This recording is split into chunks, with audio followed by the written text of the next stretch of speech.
How are you guys doing? Today I'm back with another video, and as you can see from the background, I'm in a different location. I'm in India on vacation, visiting some family members. So I don't have all the things I need to make my regular videos. Like I didn't bring my wallet because I don't have any of the annual fee cards for me to remove the international fee. So I don't have any time to make, or my cards to make a credit card video. So we got a different kind of video. I made a video like this in the past, and it did pretty decent.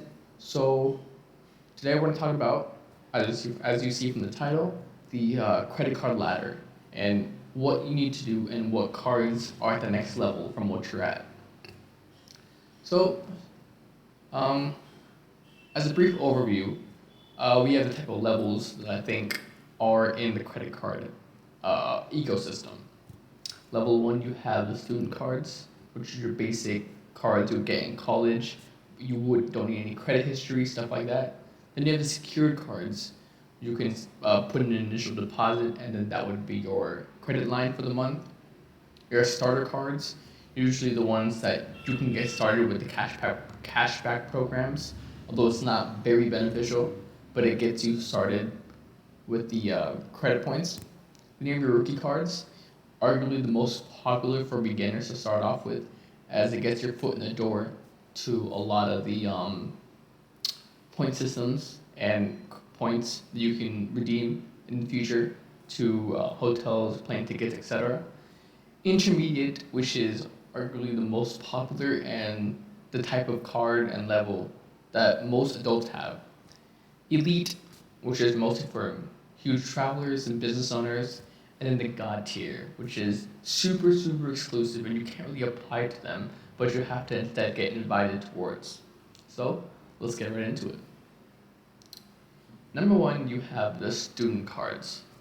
And the thing with this card is mostly for high school students or college to use. If you have a job while you're in school, you can get this card so you can earn some interest on to increase your credit score. Uh, the great thing about these cards, they're very straightforward and they have great incentives. So, say in college, um, it,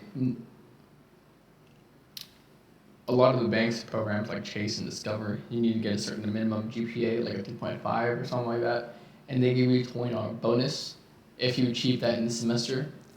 And so it's pretty straightforward, very simple cards to use as you're in college. They don't want to overwhelm you. These cards, you don't need a credit score. You just need your basic stuff like address, phone number, annual household income, if you pay rent, all that stuff like that. But no credit score needed.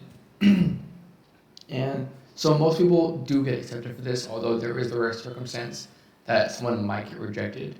But I haven't heard of a situation like that happening yet. So, yeah. Next up, you have the secured cards. These are arguably the most popular cards to use if you're not in college, but at the 18 to 21 range. Um, if you don't want to get a student card, you can get a secured card, just kind of either or. And essentially, what it is you put down an initial deposit. So you want to get the Discover secured card, and you put a deposit of $200. That would mean your credit limit is $200 per month, and if you pay it off at the end of every month, you will get $200 to spend next month as well. Now, if you keep doing this for a couple of months, after I think at least 6 months, you will get your deposit refunded. It will be an unsecured card, which is the most common type of card. But essentially, secured cards you need a deposit. Unsecured cards you don't.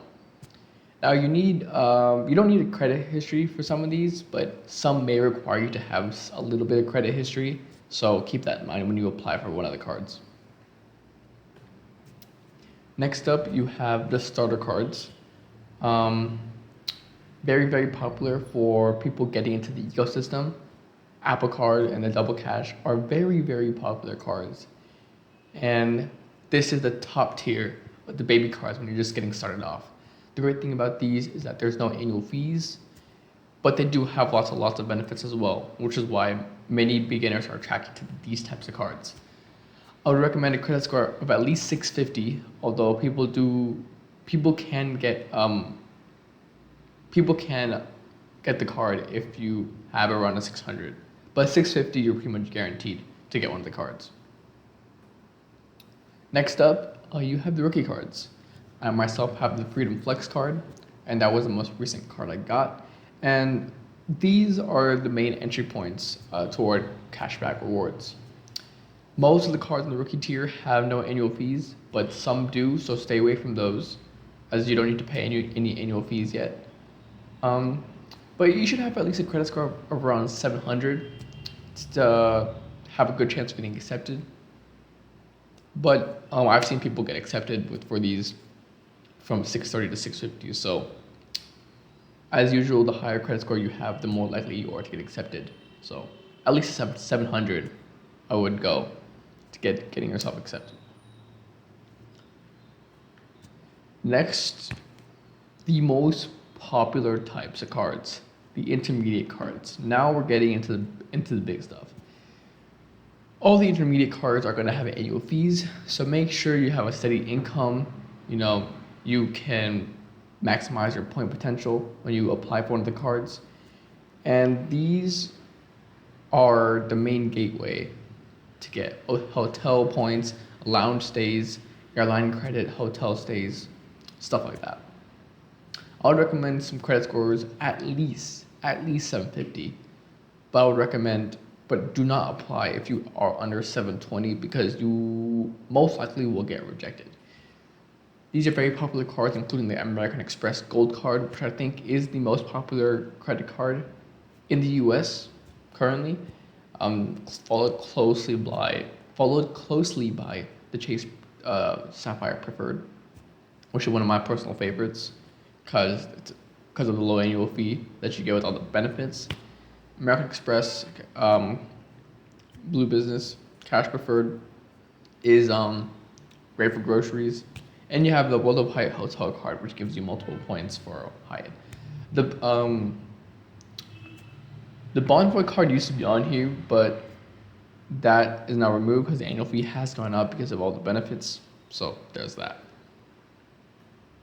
Next up, you have the Elite cards. These are most for travel enthusiasts, as most of these cards have exceptional amount of travel benefits, like airline benefits, hotel stays. You even get silver or gold at Hyatt or a Marriott, whatever it is. But I would recommend at least a credit score of at least 800. Don't apply for any of these if you have a credit score of under 750, 760. But aim for the mid to low 800s at least when you apply for one of these. The Marriott Bonvoy, a very, very popular hotel card, which has the highest annual fee, but you can also, if you want a hotel card and you want a cheaper annual fee, you can get the Brilliant or the Bold, which has a $0 annual fee and like a $95 annual fee, I believe. The Capital One Venture X is a card that recently came out this or last year, and you can see by the annual fee, it's a very, very expensive card, but it's a very, very good card. And it's a staple nowadays with the Platinum and the Reserve, as it has up to, if not equal to, the same amount of benefits. At the most expensive card on the list, the Platinum card is the most popular card for travel enthusiasts, as of the penultimate amount of travel perks and benefits it has. It's unbelievable. Check out the list if you can online. There's rows and rows and rows of it available, but that is the most popular card. Next up, you have the two most exclusive cards out right now. You, again, cannot apply for these cards. You have to get invited. So if you know someone who is in the industry or works for the company, or you have a very, very high spending amount, you may be able to get the card, but it's just not, Nice. It's just nice. You have the Amex black card, very very popular card. I think this you can get. They have an application form, but it's just there, so people can say they've applied for it. I don't think it really does anything. But yeah, and then you have the JP Morgan card. If you're a huge client with them, you will most likely get this card. But both these cards, you need a certain spending limit. So most of their private clients get them, loyal customers, stuff like that. And that brings us to the end of the video. I got this idea from Brian, a YouTuber who talks about crypto and all that stuff and credit cards. And he's a big influence in my videos and the type of videos I make. So shout out to him. But if you did enjoy this video, make sure you leave a like, comment, and subscribe so I can keep making videos even while I'm on vacation. That's how dedicated I am to you guys. So thank you guys for watching. I'll see y'all next time.